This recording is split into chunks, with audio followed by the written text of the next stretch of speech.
Also, we have toggle button, which could be on and off, or triple style, which I don't cover here. Doesn't matter, doesn't so useful in this case. And finally, on the previous controls, we have image. I could click on that and drag it. And on the properties, you could find, for example, picture. I could click on this browse and select any picture I want.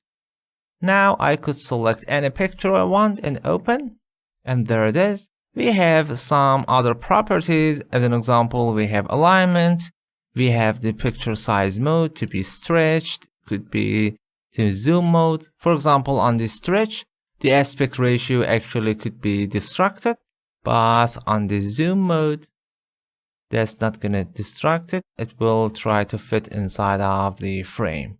Also, for coding, if you want, you could do that something like that. Allow me to actually remove the picture first. I copy the address. I could copy by Control Command C and remove. If you want to remove the current picture, just select and use delete or backspace. There it is. I want to make a button, maybe command button, to load the picture. Okay, let's change the caption to load image.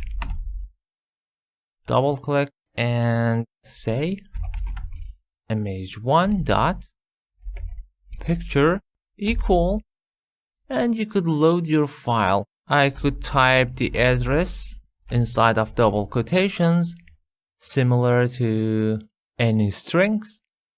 Okay, now let's run and try is it working or not. Click, and as you see, it is saying type mismatch, because for loading files you have to set some preparation for that. In this case, we actually need to use extra function. By default, this is loading and reading from current VBA codes or modules or forms, but because we're actually loading from existence of this PC or URL, so you have a use function named load picture. So to load any pictures from address, use function load picture, parentheses, and there it is. Now if I run the code and click, there it is, my image loaded inside of my control.